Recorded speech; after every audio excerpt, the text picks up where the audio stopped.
Nous sommes dans Ézéchiel, au chapitre 36. Nous lisons des versets 25 à 26. 27 même. 25-27. Est-ce que nous sommes avec nos Bibles?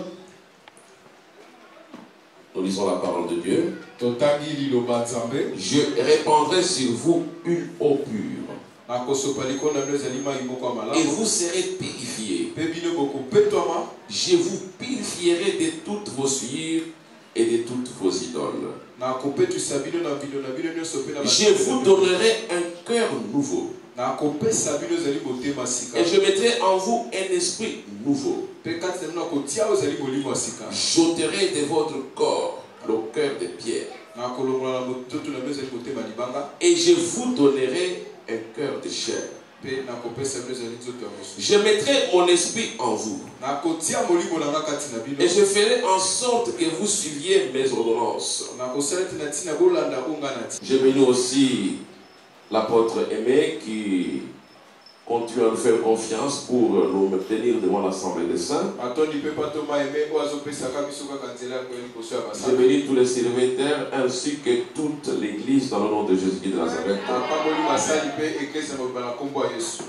C'est pour nous une responsabilité de partager la parole de Dieu avec l'Assemblée des Saints. La fois passée, nous avons parlé sur le cœur en précisant que à cause du cœur de l'homme, Dieu s'était repenti d'avoir créé l'homme. Parce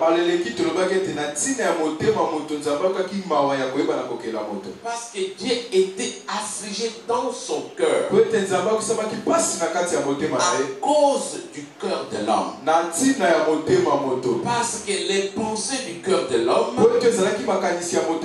étaient chaque jour uniquement tourné vers le mal. Dieu n'avait pas créé l'homme pour le mal. Il l'a créé à son image et à sa ressemblance. C'était pour faire la volonté de Dieu. Or, la volonté de Dieu, c'est de faire le bien, de marcher dans la droiture sur la terre. Donc c'était un échec.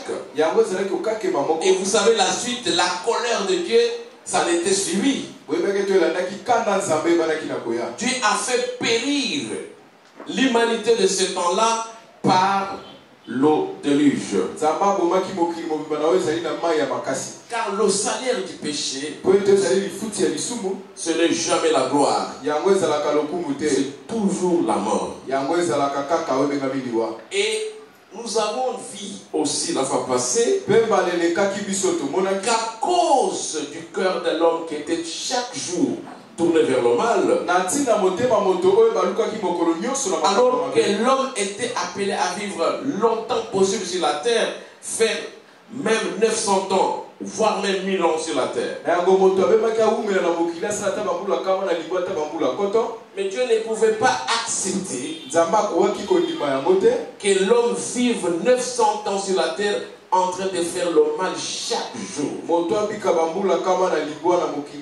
C'est ainsi qu'il a résolu dans son cœur de réduire la longévité de l'homme. Et il a placé le plafond, comme nous avons vu la fois passée, à 120 ans. Et le plafond a été vu en baisse jusqu'à 80, 70, 80 ans.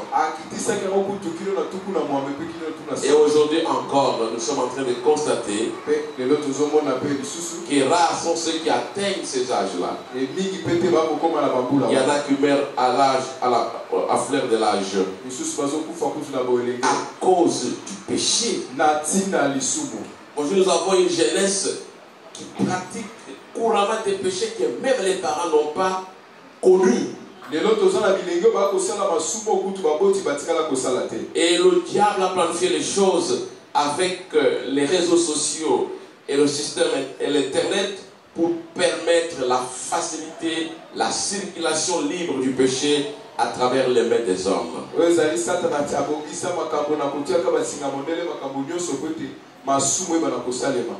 Répète ce que j'ai dit. C'est-à-dire le système internet et les réseaux sociaux sont des instruments aujourd'hui que le diable utilise pour véhiculer facilement le péché et le mal à travers le monde. Et vous remarquerez que les spécialistes dans cet art-là, c'est la jeunesse. La jeunesse découvre le péché à partir de ses mains et de son appareil. Et les parents ne peuvent même pas contrôler. Et tout ça, nous voyons que le mal est en train d'aller de mal en pire et de pire en pire. Mais dans son amour, Dieu ne s'était pas arrêté seulement à regretter. Il a voulu faire un plan B. Le plan A ayant échoué avec l'humanité du temps de Noé. Ici, nous lisons une promesse, une parole prophétique. Dieu veut réparer la faute de l'homme. Il veut réparer le cœur de l'homme. Il dit, si je laisse l'homme avec son cœur, il ira de mal en pire. Et le péché va croître et aller jusque dans les extrémités. Parce que le cœur de l'homme, d'ailleurs c'est le message le plus sensible qui soit. On peut toucher à autre chose, mais quand on touche en ton cœur, on touche à ta vie, on touche à ta personnalité. Parce qu'en principe, si le cœur est pur, le reste de ta vie est aussi pur. Et si le cœur est impur, tout est souillé. Tu peux tout faire, mais c'est ton cœur qui détermine ton état spirituel. Nous pouvons paraître avec les apparences religieuses et même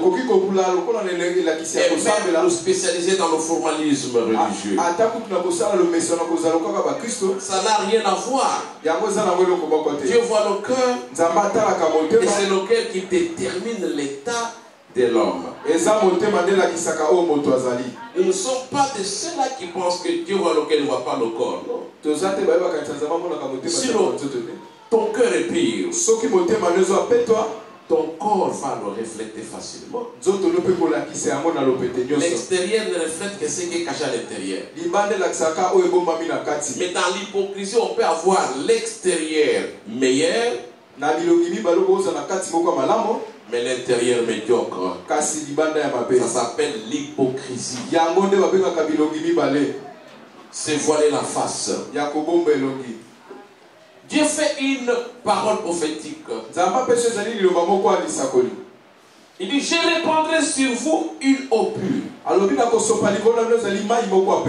Pour être pur, il faut que Dieu répande sur toi une eau pure.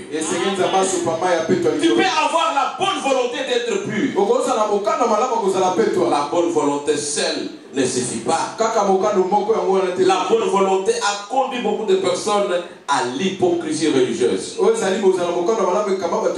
Il fait par ses propres efforts atteindre la pureté de son cœur. Tu peux avoir la bonne volonté d'être pur, mais avec ton corps, ton état adamique,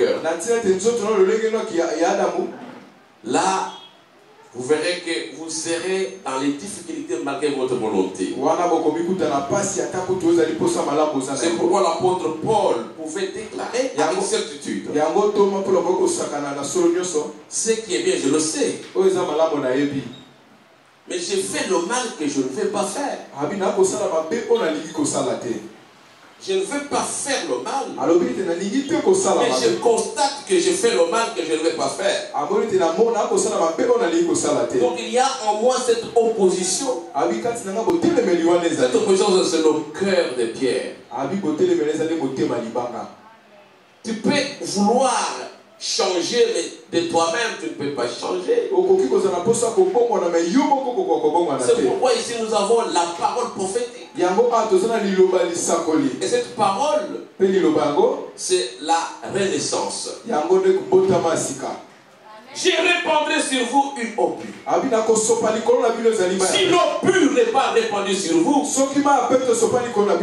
vous serez des religieux hypocrites. Comme l'étaient les pharisiens. Vous viendrez dans les navettes quotidiennes à l'église. Et vous allez rester dans ce qu'on appelle la routine religieuse. Vous venez, vous chanter comme on a chanté merveilleusement ici. Vous donnez des offrandes. Vous vous saluez. Vous rentrez. Mais avec un cœur qui n'a jamais changé et qui ne change jamais. On reste dans les rituels. Vous viendrez toujours faire ce que vous faites. On va prêcher comme nous prêchons. Mais rien ne change. Rien du tout ne change. Vous êtes contesté par votre propre famille. Parce que tu n'as pas changé. Ça fait longtemps que tu es à l'église. La famille et les païens du monde n'attendent pas de toi tout ce que tu fais comme sacrifice à l'église. Mais ils veulent voir le changement. Ils veulent voir le changement. Et ce changement n'est possible que si le cœur est transformé. Aujourd'hui, l'on dirait que la chrétienté a échoué. Parce que nous vivons le paganisme dans l'église. Et je comprends que tous ces chrétiens-là ont la bonne volonté de changer, je comprends. Mais ma foi, eux-mêmes ils ne peuvent rien faire. Il y a ici une parole prophétique. C'est Dieu qui peut opérer ce changement. Et ce changement est possible pour vous. Je répandrai sur vous une eau pure. Et vous serez purifiés. Il s'agit, pas l'eau des rivières, s'il vous plaît. Il s'agit d'une eau spirituelle. Et cette eau spirituelle, nous la comprenons dans deux sens. Dans le premier sens, cette eau signifie la parole de Dieu. Parce que dans Jean 15:3, le Seigneur dit aux disciples, déjà vous êtes purs. Mais comment nous sommes purs? On ne nous a pas plongé dans les ablutions lévitiques. Les ablutions dans l'Ancien Testament. Dans l'Ancien Testament, il y avait les ablutions. Tu fais le péché, tu viens, tu te laves. C'est du cinéma, ça. Ici, c'est-à-dire le péché doit être ôté.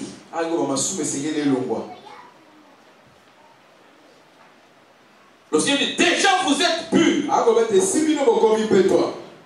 À cause de la parole que je vous ai annoncée. Le cœur de l'homme, c'est une terre qui doit recevoir la semence. La parole que nous entendons peut trouver de la place dans ton cœur et te purifier. Et là, il y a un problème. La parole est prêchée. Mais pourquoi nous ne sommes pas purs?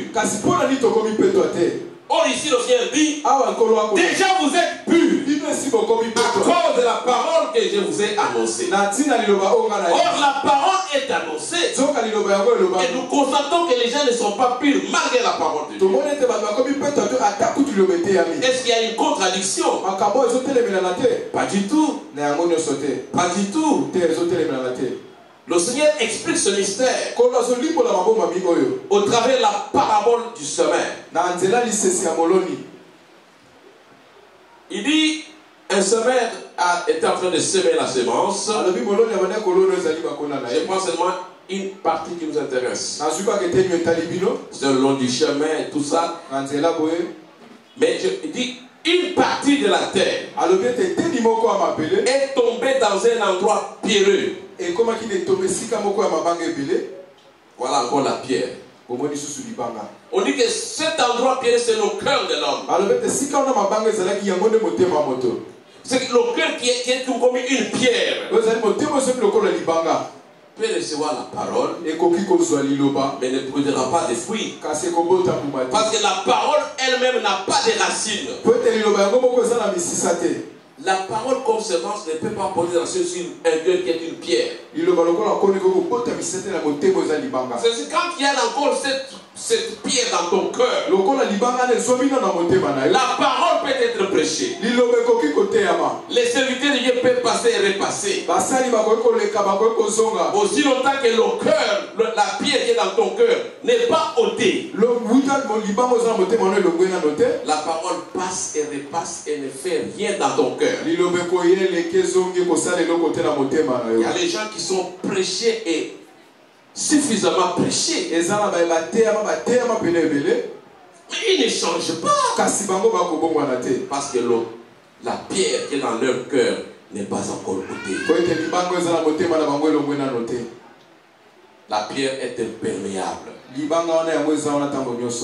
On prêche, ça entre dans les oreilles, mais ça ne pénètre pas dans le cœur.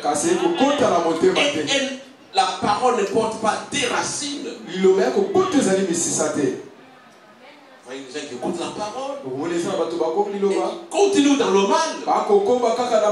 Vous vous posez des questions. On vient de prêcher. On vient de prêcher. Mais mon frère, tu étais où? Mais on vient de prêcher ce matin. Le cœur, il y a encore une pierre. Et le cœur, la pierre ne peut pas donner des racines à la parole. Il faut que la pierre soit ôtée. Je répandrai sur vous une eau pure. Et je ferai que vous observiez mes ordonnances. Et dit, je vous donnerai un cœur nouveau. Vous comprenez? Le cœur ancien, c'est le cœur de pierre. Qui va donner le cœur nouveau? Dieu lui-même. C'est un miracle qui va se produire. Avec ton cœur, tu ne peux pas comprendre les choses de Dieu. Tu peux faire la théologie, devenir un grand docteur. Mais s'il y a encore la pierre,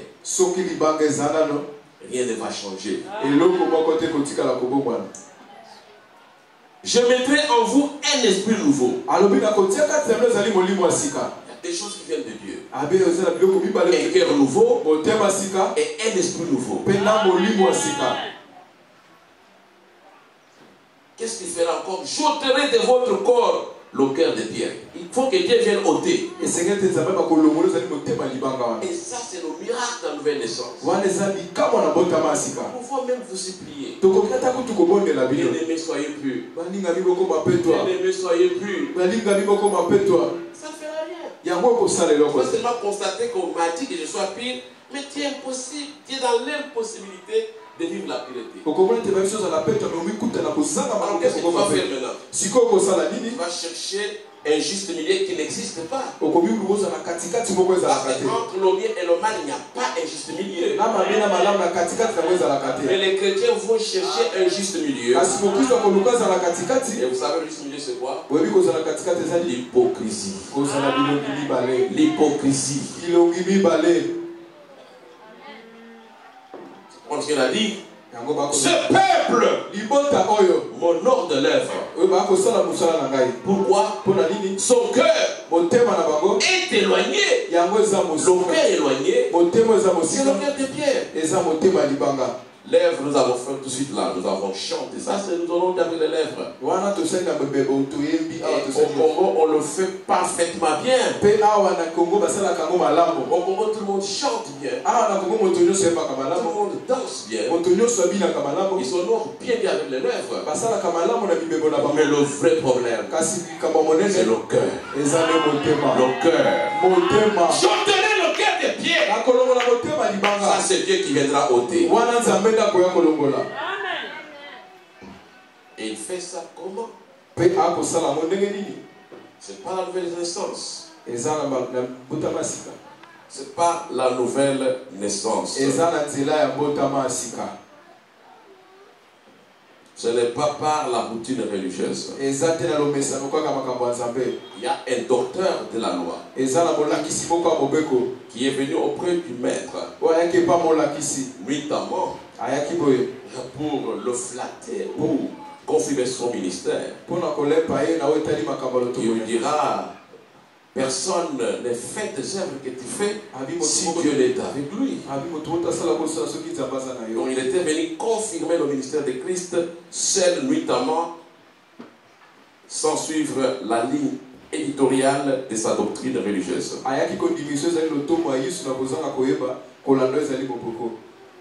Oyo mangoma na bango za koboya te ya Yesu. O mangoma bana koboya. Et ya kondima yango na kutu. Ça va? Amen. Lorsqu'il lui dira, il ne parle pas infidèle. Il ne s'adresse pas infidèle. Docteur de la loi. Un homme instruit dans les lois. Un homme respectué dans la société. La référence dans la religion. Ce n'était pas n'importe qui.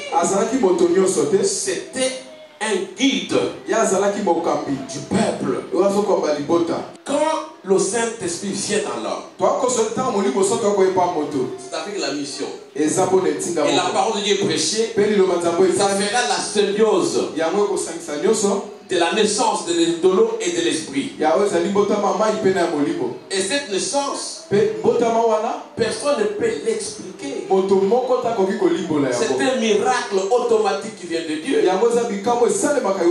Nous allons seulement constater que depuis que le Saint-Esprit habite en vous et que la parole de Dieu habite en vous, il s'est créé un cœur nouveau en vous. Parce que d'abord le Saint-Esprit, il a pour mission première de te convaincre du péché et de te conduire dans toute la vérité. Si quelqu'un a le Saint-Esprit, le Saint-Esprit lui donne le cœur de chair, afin qu'il puisse observer les ordonnances de Dieu. Alléluia. Amen. Est-ce que nous sommes ensemble? Gloire au Seigneur. Mais nous ne pouvons pas aller très en profondeur. Le temps qui nous est imparti, et puis comme vous êtes aussi pressé par l'autre culte qui doit se faire. Alors nous continuons. J'ôterai de votre cœur. Quand vous venez, nous entrons dans la salle d'opération. Le Seigneur vient faire l'opération chirurgicale. Des fois ça fait mal. Des fois il faut l'anesthésie. Il faut beaucoup de choses. Vous savez, quand quelqu'un est sous l'anesthésie, il se réveille, il constate que quelque chose est fait. C'est comme nous sommes. Vous pouvez ne pas comprendre. Et n'attendez pas de moi des explications. N'attendez pas de moi des explications. Parce que c'est un mystère. Mais le mystère doit arriver au fruit. Donc ça dit, quand on note le cœur de Pierre, je ferai en sorte que ça c'est pas le pasteur. Non. Le pasteur peut pleurer. Il peut même pleurer, ça ne changera rien. me fait changer. Je connais un pasteur de la ville. Paix à son âme. Parce qu'il est déjà décédé. Il dit, parce qu'il passait les ondes.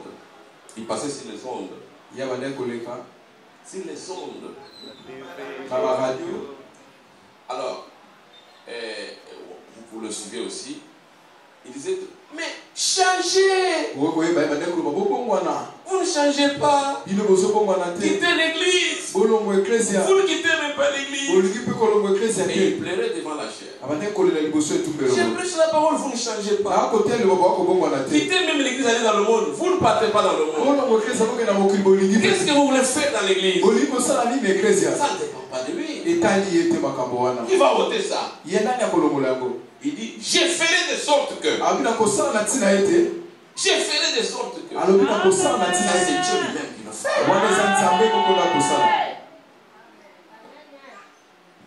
Je ferai de sorte que vous suiviez mes ordonnances. C'est pourquoi, quand tu vois que tu n'es plus dans le mal, que tu es arrivé maintenant à haïr le mal, ton cœur est tourné vers le bien, et que tu vois d'autres personnes persévérer dans le mal, ne sois pas méchant. Reconnais que tu ne l'es pas par ta volonté. C'est une grâce. C'est une grâce. Tu dois continuer à prier pour l'autre là. J'étais au bureau. J'étais avec mon chef. Il me dit que mon chauffeur, il est serviteur de Dieu dans une église. Mais il a envoyé un message lui demandant l'argent. Qu'il a un problème sérieux. Il a dit, c'est quel problème? Oh non, par erreur, j'ai embrassé une fille dans l'église. Il dit, mais toi, tu es serviteur de Dieu. Là, parce qu'il partage avec moi, parce qu'il sait que je suis serviteur de Dieu, il voulait partager avec moi cela. La réponse du serviteur de Dieu. Ils disent tout bonnement à Lingala. Le péché à Lingala est très facile. C'est trop facile. Mais ce n'est pas suffisant. Ce n'est pas suffisant. Tu as péché seulement à Lingala.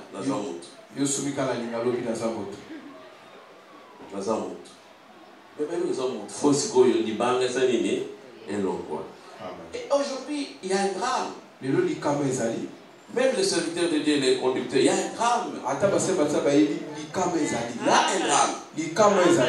Les prières sont focalisées sur quoi? Les retraites sont focalisées sur quoi? Il y a plus de gens qui pleurent pour ça. Personne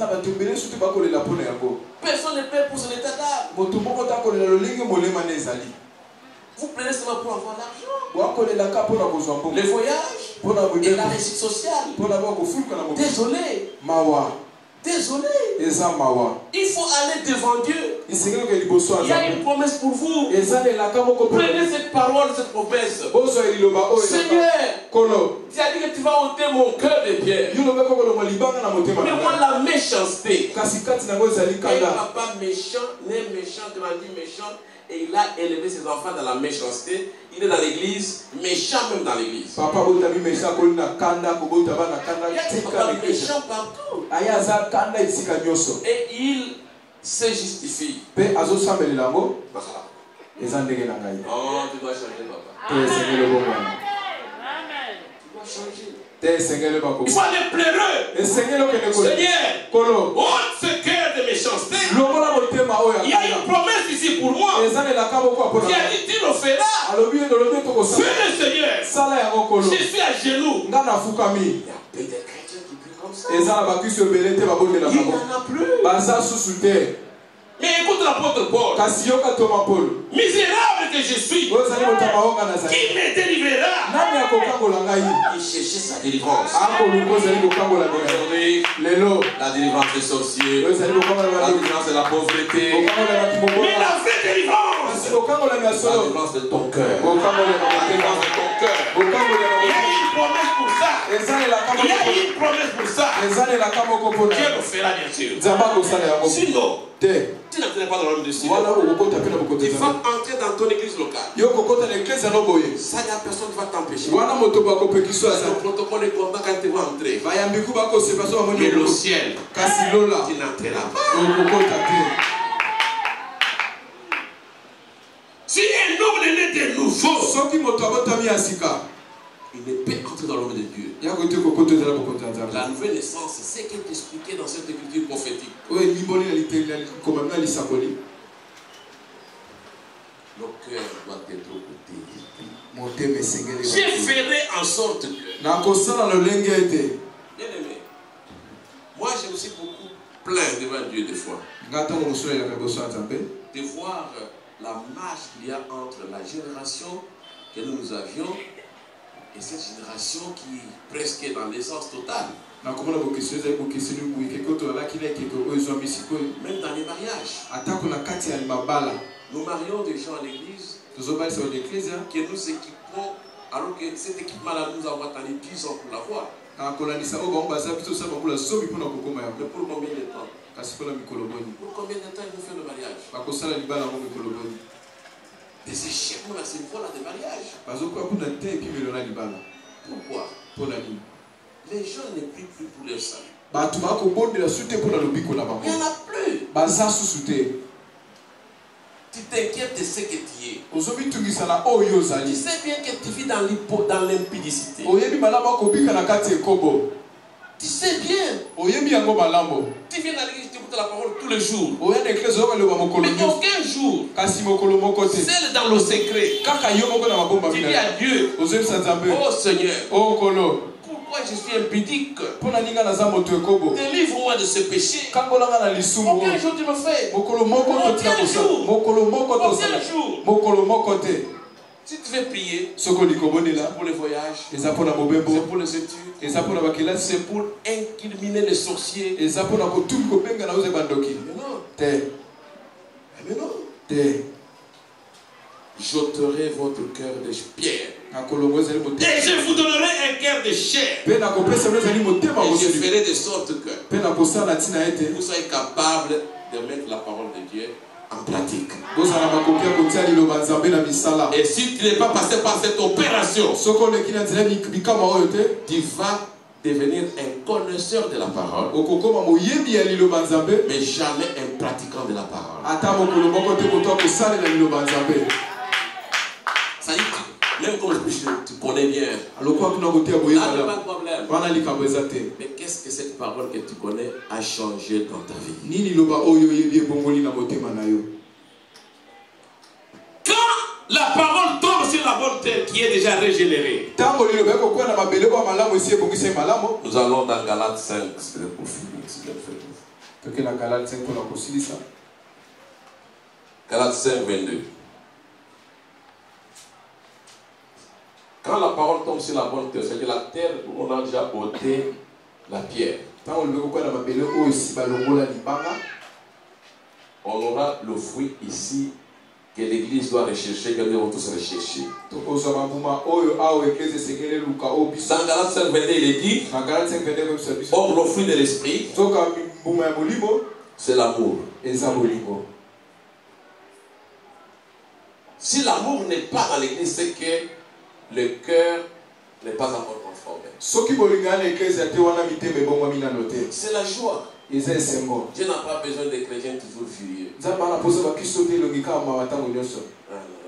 Tu entres, tu fais comment dire? Tu es fâché.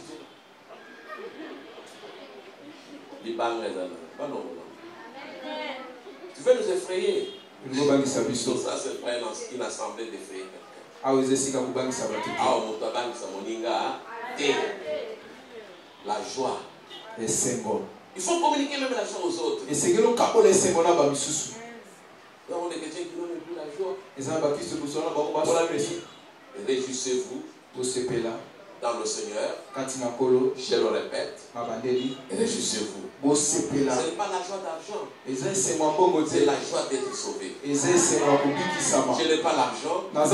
Je suis content parce que je suis sauvé. Ça, c'est la joie spirituelle. La paix. Donc, quel peut se pire là, c'est quoi? C'est tout ça. Quand il y a la paix dans ton cœur, c'est ce qui appelle la pureté. La paix avec toi-même, la paix avec tout le monde. Parce que les chrétiens qui n'ont pas la paix avec eux-mêmes, ils se condamnent tous les jours, il est troublé tous les jours, il n'a pas la paix. Et comme tu n'as pas la paix, tu ne peux pas la communiquer aux autres. Parce qu'on ne peut donner que ce qu'on a. Quand tu n'as pas la paix, tu vas donner quoi? Il faut d'abord avoir la paix dans son cœur et communiquer la paix. C'est ce qu'il a dit. Vous êtes dans une maison, dites shalom. Que votre paix demeure dans cette maison-là. La paix de qui? Des disciples. Et cette paix demeure dans cette maison-là.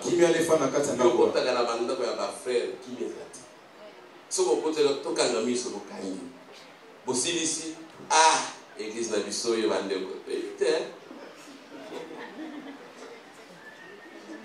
et pour ça, on a prié. Pour dire ça, on a prié. Tout ça, mais on s'est dit,